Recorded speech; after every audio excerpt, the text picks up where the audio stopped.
Now, a lot of people use cannabis when they feel low or stressed or lonely or just done, right? And sometimes it helps for sure. You take a couple puffs and that tight feeling or that heavy feeling really loosens up. But the real question is cannabis actually helping the depression, or is it just helping you not think about it? Today, I want to show you how depression really works, why rumination keeps you stuck, and where intentional cannabis use can support your healing instead of just covering it up. I'm Tabitha Fritz. I teach people how to use cannabis as a tool for alignment instead of an escape hatch.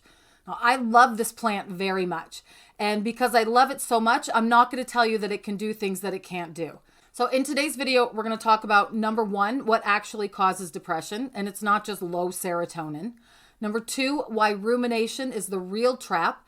And number three, where cannabis helps and where it can actually make it worse. And then number four, we'll talk about what really works to support your mood and make you feel better and how cannabis can support that. So part one is that depression is not just chemical. Okay, so let's zoom out for a second because I think it's really important to set the context whenever we're looking at something, especially something as important as depression, which I know many people struggle with. And a lot of people consume cannabis to make themselves feel better when they either have depression or have symptoms of depression. I did a whole bunch of research into depression and what causes it and what actually makes it better, what improves it. So first of all, depression is not just caused by one thing. It's caused by a confluence of factors. Number one, it's caused by biology, right? So that could be your personal brain chemistry. We all have different brain chemistries. Our bodies are different. It could be caused by hormones, right? Especially if you're a female-bodied person, you may have a hormonal cycle that could be out of whack. Or post-pregnancy, your hormones go bananas. So for some people, not for everyone.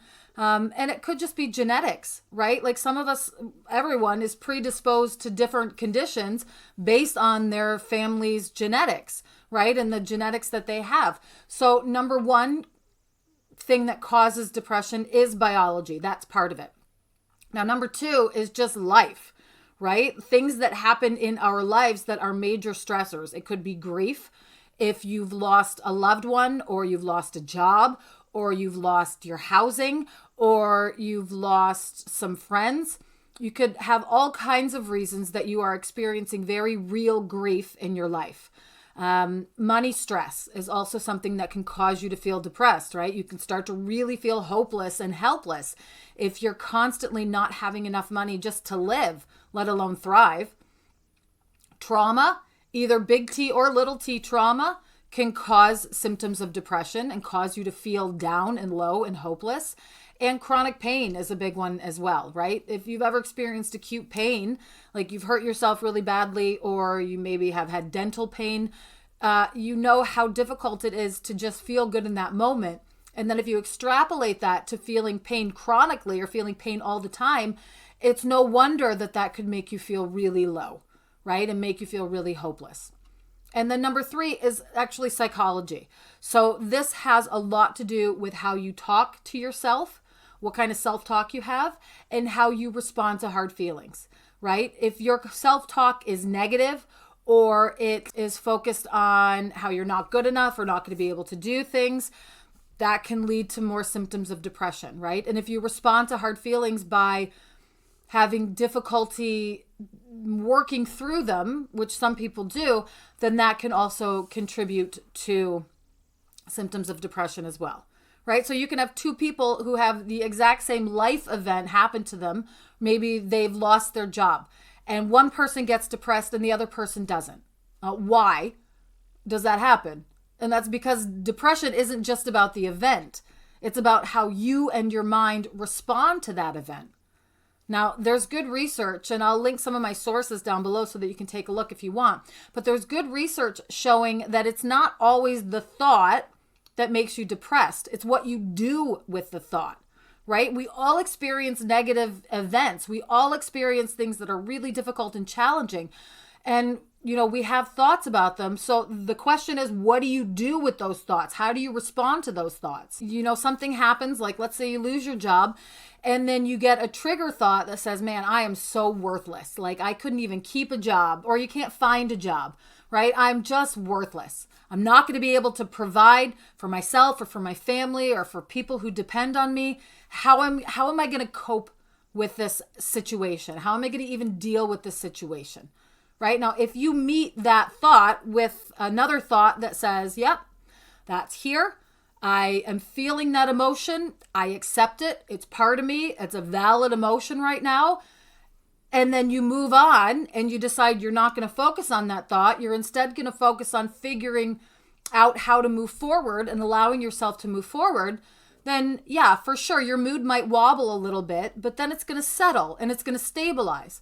But if you start working that thought and sitting in it and trying to solve it and replaying the situation for yourself and continuing to think that thought, and then you Google it and then you get some more into it, that's when you start to slide downhill. Your mood slides downhill towards depression.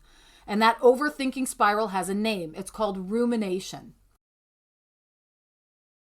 Rumination comes from the world of metacognitive therapy, right? So metacognition is the process of thinking about thinking. So actually thinking about how it is that you're thinking and how that has outcomes on your life. And the metacognition therapy people talk about this a lot. And I love their model because it actually matches what people do in real life, right? They say that the problem isn't, oh, I had a sad thought. That's not the problem. We all have sad thoughts. That's normal. You're a human, not a robot. Of course you have sad thoughts, especially when sad things happen, and they do, right? But the problem is when you say to yourself, I believe I have to stay with this sad thought until I fix it. And that loop is called rumination, and it's what leads you to having depressive symptoms over time, right? So first you have the trigger thought, I'm worthless. And then you think about a coping strategy, which is to continue to think about how you're worthless so that maybe you can figure out how to not be worthless anymore. And then you have more symptoms because you've been focusing on these negative feelings and these feelings of feeling worthless. And those symptoms lead to more trigger thoughts. Look, I can't even get out of this feeling. I really am worthless. So it's a cycle that you get yourself into. So those coping mechanisms might look like, oh, you know what? Let me think about this for 45 minutes, or let me replay all of last week over and over in my head, or let me withdraw from friends or family or people who care about me, or let me ask someone else if I'm okay instead of figuring out if I'm okay for myself. And the symptoms that you get out of that are that you feel anxious and you feel sad and you feel low and you feel tired. And then those symptoms trigger more trigger thoughts, which then if your coping mechanism is to sit in rumination about them, that's how people get stuck for days, right? And the sneaky part of it is that a lot of people actually believe that rumination is helpful, right? They think to themselves, oh, if I just think about this enough, I'm going to understand it, right? Or if I worry about this, I can prevent bad things from happening.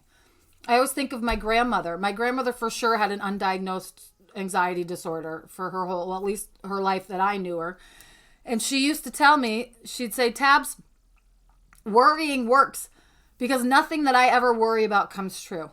Like she really believed that, right? And so that kind of rumination on something that she had no control over, but just worried about it, led her to having an anxiety disorder, right? But the research is really clear. The longer we stay in rumination, the worse we feel because it pulls you out of the present moment where you actually have your power and control and you can focus on how you're feeling. It makes you feel less social, right? It drains your energy and it just gives you more material to ruminate on. It's a vicious cycle that just keeps going around and around. It's a perfect storm. So if depression is fed by rumination and rumination is fed by your beliefs about your thinking, then real treatment for depression has to focus on helping you change the way that you relate to your thoughts. Treatment is not erasing negative thoughts. Treatment is not about avoiding or escaping negative thoughts. The way out of depression is to change the way you think about those negative thoughts. We're all going to have them. We're all going to have those negative thoughts, but the way that we think about the negative thoughts is really what leads to positive or negative outcomes when it comes to mental health like this. Okay? That's why metacognitive therapy or behavioral activation or good talk therapy or movement or good sleep hygiene and connection, those are the things that actually help people because they break that loop. They break that rumination cycle. So now where does cannabis fit into it, right? Let's bring weed back into the story. So short term, cannabis can absolutely make you feel better. It softens the emotional intensity that you feel. Those negative, sad, sharp feelings can feel misaligned, like you want to crawl out of your skin. Cannabis can soften the intensity of those feelings. It also gives you a little bit of distance from that thought, right? It creates a space where you can step back from the thought and you don't feel like you're quite so immersed in that negative experience, in that negative thought. It also helps your nervous system chill out, right? Because when we're experiencing depression or anxiety or any other mental health challenge, your nervous system is on high alert, right? Your body is being flooded with stress hormones, and cannabis can help dampen that down so you don't feel like you're white knuckling every negative feeling that you have. Now, this lines up with what we know about the endocannabinoid system, right? Because the endocannabinoid system is a regulator for stress and for fear and emotional reactivity. Its whole purpose is to keep your body balanced and functioning. Being depressed or having depression or having anxiety is not an aspect of a properly functioning body or person or human, right? It's a maladaptive coping mechanism. So when the endocannabinoid system is working well, it keeps you from swinging too far in one direction or another, too far into depression and negative feelings or too far into like mania. And cannabis can tap into that because it activates your endocannabinoid system, which is why some people feel a lot calmer or more resourced after they have a small dose of weed. But here's the catch. If your depression is being fed by rumination and avoidance, cannabis can actually become part of that avoidance. The cycle would look like you feel bad, so you smoke weed and you feel less bad, but then you don't do anything about the bad feeling. You don't journal, you don't get any movement, you don't call somebody. So nothing happens. And then you just repeat the cycle over and over again because you haven't actually done anything to address the bad feelings that you have. Right? Or you feel anxious about something, so then you consume an edible. And then you start to feel a little bit better and you just doom scroll on your phone until 2:00 in the morning and take no action on the thing that could actually help you feel better and change your life. So it feels like regulation, but actually all that it's doing is postponing your contact with that feeling. That feeling is going to come back when you're not high anymore. It's not gone away. You haven't actually escaped the feeling. You haven't actually made it better. You've just closed yourself off from it for a little while, right? You haven't done anything to help you deal with that feeling.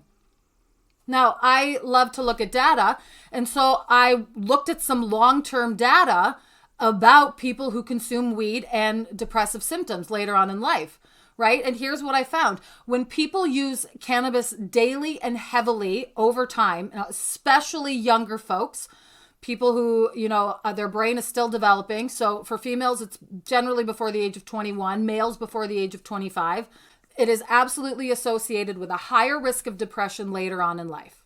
Now, we don't really know if this is causal. It's probably not. It's probably not that smoking weed when you're a young person daily heavily causes you to have depression later on in life. It's probably these two factors are moving together because something is causing them both. And the thing that's causing them both is probably that we don't know, that person doesn't know how to deal with those negative feelings that are part of life. So they've learned at a young age when they're a teenager to cover up those negative feelings, to escape those negative feelings by using weed. And as a result, they do not develop the skills that are required to deal with the negative and difficult feelings, and they end up feeling more depressed later on in life because they never developed the healthy habits or the skills that will actually make them feel better. Using weed as your main tool for dealing with depression or depressed symptoms is not the best plan. What cannabis can do, however, is be used as a tool to create a space where you can do the work. The only way to get out of depression and depressive symptoms is to address the things that are causing those depressive symptoms. The plan is not, my cannabis is my entire treatment plan for depression. It's not going to work for you.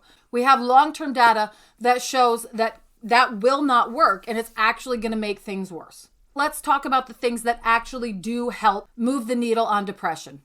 Number one, behavioral activation. Doing things even when you don't feel like doing them. Doing the things that you know are healthy even when you don't feel like it. Whether that is, movement, that's another thing that can absolutely help you feel better. Because when you exercise, when you get your heart rate up a little bit, within half an hour to 45 minutes after you exercise, your body gets anandamide. It gets an endocannabinoid that's known as the bliss molecule that makes you feel better. Movement is a key component of dealing with the symptoms of depression, whether it's taking a walk or doing a yoga if you feel like you can't get outside, or doing some weightlifting if that's your jam, right? Or just dancing. Close the blinds and the curtains in your apartment, put on some music that makes you feel good and just dance. Nobody watching, right? Exercise has better numbers than most medications when it comes to mild or moderate depression. Exercise works better than prescription medications for most cases of mild and moderate depression. Exercise is crucial because it activates your endocannabinoid system and it helps you actually feel better, right? So if you're having trouble even doing that, then behavioral activation is the thing that we were talking about. Getting up and doing the things that you know are the healthy things for you to do. Weed can help you with that. I'll talk about that in just a minute, right? Sleep regulation, going to bed at the same time every night, trying to get up at the same time every night, not knocking yourself out with 200 milligrams of THC like I was doing, like I've talked about in previous videos. That's not healthy. It's not helping me. You can think about going to therapy that targets that rumination, whether that's cognitive behavioral therapy or good talk therapy, or you know what? You can use ChatGPT if you engage with it intentionally and you understand that it's a robot that's reflecting your thoughts and feelings back at you, right? And it's not a living being, but it can absolutely provide you with the space to talk about how you're feeling. Social connection moves the needle on depression, right? I know we want to isolate ourselves when we feel bad. And it's nice to not always go out. Sometimes when my friends cancel plans, I always say, ain't no plans like canceled plans. Because I also like to stay at home. But we don't want to isolate ourselves, right? If you're feeling symptoms of depression, connection can really help.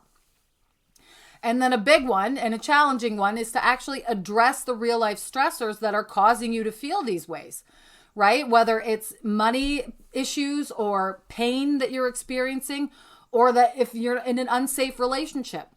Right? I know it's easier said than done, but actually doing something to improve your life and to get yourself out of those situations. So then the real question for intentional cannabis consumption is, does this dose help me do those things, or is it helping me escape my feelings? Is it helping me avoid doing those things because I feel better for half an hour or 60 minutes or whatever it is after I've consumed this weed? Because cannabis can 100% support the good stuff, right? Microdose before you take a walk so your body feels safe enough to move. Take a small balanced THC to CBD dose before you go to therapy to soften your emotional defenses. Try an uplifting terpene strain like limonene or has pinene in it before you do your housework so that you don't get stuck on the couch and that you actually clean your space up, which can make you feel better. Take a low-dose edible at night so that you sleep well and can regulate tomorrow instead of the highest dose edible that you can find. But if every cannabis session is, I feel sad, I don't want to feel sad anymore, so I'll just get high, then the plant is not helping your depression, it is protecting it. So here's how to use cannabis intentionally, right? I want to give you a framework for doing this, a little map to do this. Number one, name the target. Right? I'm using cannabis to do this thing. To journal, to walk, to create something that makes me feel good, to get ready for therapy, to downshift my nervous system so that it's not so activated so that I can, feel healthier. And then pick the smallest dose that allows you to do that thing, whether it's 1 or 2 puffs from your one hitter or one small dab or 1 to 5 milligrams of an edible, a 1-to-1 THC to CBD, or a CBD heavy product if you're sensitive to the effects of THC. You also want to think about terpenes. Choose a chemovar that wakes you up instead of sedates you. Look for limonene or pinene or terpinolene for daytime use, right? Save the heavy myrcene strains or the high linalool strains for bedtime because they'll help relax you. And then track your mood the next day, right? If you always feel lower the next day after you're consuming weed, then it is not helping you. But if you feel better the next day, probably it is helping you, right? But if you don't track it over time, you're never going to know. Now, if you have bipolar or mania or a history of that kind of condition, then talk to your doctor first. Don't just use weed to try to make yourself feel better, right? This is not a do-it-alone type of situation. I don't want to recommend weed for people who have those kinds of conditions. Definitely speak to your doctor about it first because it may not be the right thing for you. Here are some red flags to watch out for. You're using weed every day to improve your mood. You're using it to stop thinking instead of to feel and move that emotion, right? You're more withdrawn from people than you were before, or you're getting high and then ruminating, right? These are all red flags. If you're skipping therapy, but you're not skipping weed, that's a red flag, right? If any of these are you, then your cannabis is further into the avoidance bucket than it is into the helpful bucket. Now, I'd love to hear from you in the comments in this one, right? Like it might be a little controversial. I'm not sure. But this is what my research has shown me. And like I said, I'll link the sources in the description so that you can take a look for yourself. But I'd love to know in the comments if cannabis has helped you do your healing work, or if it has mostly helped you just not feel, right? Or avoid how you're feeling. No shame. Like I'm not looking to shame anyone. I'm just looking for honesty. Right? I want to know what your experience has been. And I might do a follow-up on this video, pulling together your stories so that we can show how people are using weed in a way that supports their mental health. Because it can be, like I said in the beginning, I love weed. I think it is a magical plant when it's used with intention. But I'm never going to tell you that it can do something for you that it just can't do. Right? And the research is pretty clear that weed does not cure depression. But it can help you do the things that you need to do to actually make yourself feel better. All of that being said, remember that regardless of how you're feeling right now, we all absolutely have challenging emotions. That's part of being human, and that's part of life. Emotions are messengers. They bring us messages. Emotion can be thought of as energy in motion because it is bringing you a message from deep inside yourself, something that needs to be addressed. It's telling you something. It is a messenger. So when we use cannabis to actually tap into our emotions and experience them more and understand the messages that they're bringing us, instead of avoiding those feelings and emotions, then we're really getting into the magic of cannabis and we're using it in a way that can help to heal us. It can be a challenging thing to do. I'd love to hear your experience about it. Please share in the comments. Until next time, take care of yourself, do the things that you need to do to feel better, and I'll see you in the next one.